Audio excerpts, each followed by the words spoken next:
so that students can go catch up with it. And hi there for those of you that are joining now. We're talking about the Minoans and then later on the Mycenaeans. Now, who thinks they can understand what is going on in this picture here? What's this craziness? Aaron has an idea. What do you think? It kind of looks like they're like trying to like hit a bowl with like stuff on it. I don't know. It looks kind of weird. Okay, what do you think, Ashlyn? I was gonna say something like similar. It looks like they're doing like flips off the bowl or something like that. Man, look at you. All right, MK? I was going to say that it looks like they're doing gymnastics on whatever animal that is. Oh my goodness, look at you guys. My last class was like, well, I have no idea, but you guys are actually pretty close. We'll get to that in a minute. All right, so here we see the Greek world. And all of these little things are Greek city-states. Look at them, there's so many. One of the things, we're only going to talk about a few of them. Like, we're not going to talk about Ephesus. We're not going to talk about, Argos. We're mostly going to talk about Sparta. We're going to mostly talk about Athens. We'll talk a little bit about Corinth, but mostly Athens and Sparta. So there's a whole ton here. But today, we're not focusing on Athens. We're not focusing on Sparta. We're not even focusing on the main Greek land, but we're looking at Crete. So, the Minoans. This is, you don't have to write anything off this slide. This is just a quick timeline to give us an idea of where they're sitting in history. And so, we think the first farmers went to Crete about 6,000 BCE. This is obviously before history. So this is our guess from archaeological digs and things like that. But we do see that around the year 2000 BC, we're going to have palaces appearing, these beautiful, awesome buildings, which kind of coincides when a lot of huge events happen for a lot of the world around 2000 BCE. I mean, the Egyptians were early, the Chinese were early, but besides that, this is when we start seeing things really happening. Now, around 1700, we're going to have a giant earthquake. And this earthquake is going to destroy these palaces, but they'll be rebuilt. The 1600s, we're going to have the Mycenaeans coming to Crete, and we're going to start having, going and having some wars there. You're right, the game Seven Wonders does have Athens. It's a great game. But here's what's really crazy. 1600, same time. The island of Thera. Now, Thera still exists today, and it looks kind of like a C. We believe it used to look like a whole circle, but like this volcano, when I say erupt, like it literally explodes. So now the island looks like a C, and it causes this huge tidal wave that floods Crete, and Knossos is destroyed. By the way, sometimes you'll see Knossos spelt with a K. That's how you usually see it. Sometimes you'll see it spelt with a C. Sometimes you'll see it spelt with a G. I know, crazy, right? And then by 1100, we have the end of the Minoans. Okay, so like I said, you don't have to write anything here. That just gives us an idea of the context and timing. So once again, we're at Crete. Here is where Knossos is. Now, the Minoans, we don't really consider them Greek. And the main reason why is because they didn't speak Greek.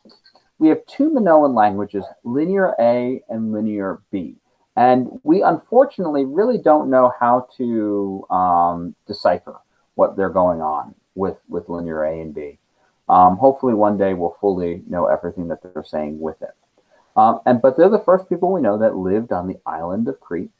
And they're going to spend a lot of their time on the sea. I mean, it makes sense. They're surrounded by water. They've got mountains all over their island. So their primary way of getting food will obviously be fish because farming is limited. And they're also going to wind up becoming merchants.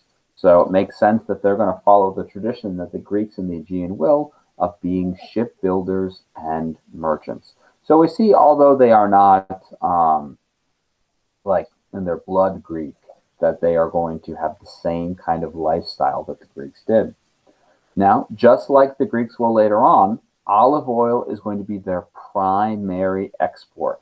Remember, it was so important, olive oil. Olive oil was an ancient cash crop, meaning people would grow it because they would grow olives and turn them into oil because they knew they could get tremendous wealth from it. Because look, they're trading oil, wood, and pottery for copper, gold, and silver and jewels.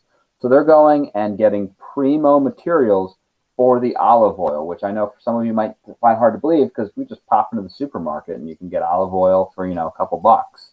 But back then, olive oil was incredibly important and not the easiest thing to get.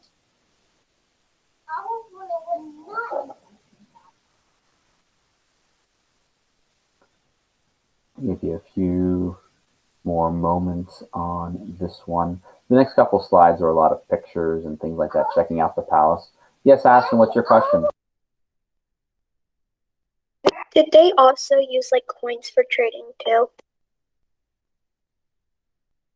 I'm sorry, Ashton. Can you say that again? My daughter is talking to me about olive oil, and I missed the whole thing. Did they also use coins for trading? So they are not going to use coins. No. So that's going to be something that will eventually happen with the Greeks, but by the time of the Minoans, they haven't gotten it yet. That's a really great question. They're going to use that copper, gold, and silver to make things like the death masks that we saw. So if actually right here, wrong button. We go all the way back, like right here. These are gold death masks. And what would happen is when, King Samuel dies, they would make a gold mask in the shape of his face and put it on over top of it. They would do that or, have jewelry and things like that. So here we see an artist rendition of the city of Knossos, or the palace, I should say. And here's some amphoras that they found there. So we could see that they were awesome at making crafts. There's another artist rendition, and you don't have to write this stuff, but this is pretty amazing for, this is 2000 BC that we think this is happening. So it's pretty cool. And here's what it looks like today. Once again, you don't have to write these things on the side here, but Sir Arthur Evans is the person who discovered it.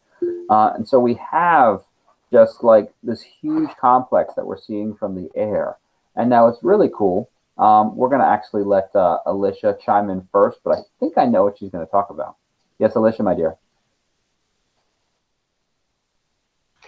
Am I allowed to talk about the myths?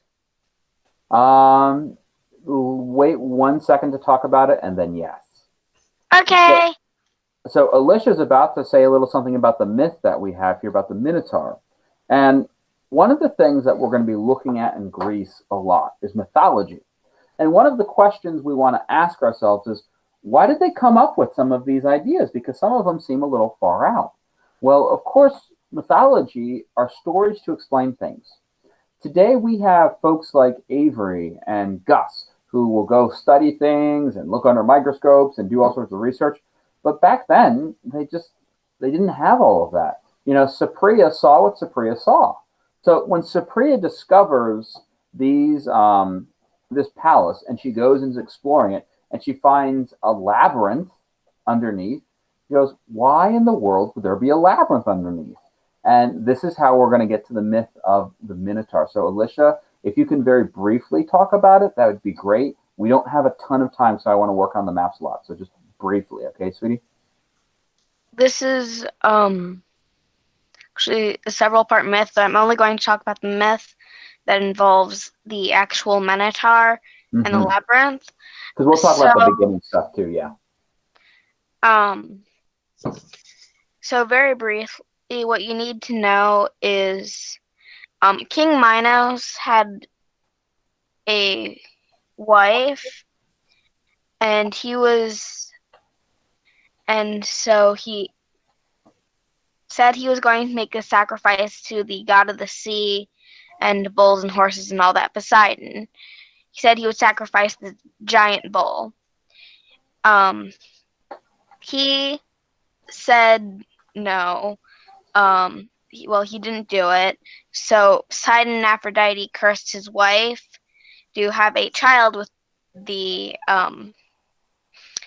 a child with the big giant bull, and that created the Minotaur. Yeah. King Minos was disgusted. He didn't want to see his weird not son again. So he had this super, super powerful ingenious inventor create a labyrinth. And so he put the Minotaur in there. And then a few years later, he conquers Athens. And there's a rule that like every few Hey, years. I'm going to pause you there, Alicia, because we're going to get to all that stuff later too. So thank you. I'm really glad you know about it. But yeah, so that's what they see. They see this labyrinth, and the only thing they can think of is there must have been a monster in there. And then because when they're looking at, you don't have to write any of this, they're looking at all of the beautiful artwork in the palace, but then they kept on seeing things with bulls. And so they think, well, obviously this monster was probably part bull. And what does a part bull man eat? Children.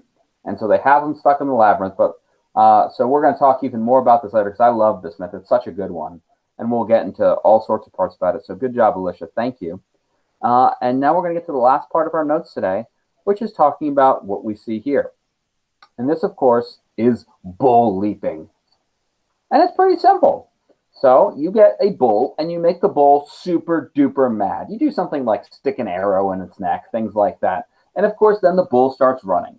And then on the other side, on the opposite end, so you got bull over here, really mad, starts running. On the opposite end, we have Danielle. And Danielle goes, okay, this is okay. The bull is running. And Danielle's supposed to grab the bull by her horns and flip over and do gymnastics with it. Isn't that cool? Why you? Because you do gymnastics. I was going to do Mariah, but, you know, I picked you. So that's the last part of our notes for the day, the bull leaping. All right, so I'm going to stop recording here, and we are going to transition to working on our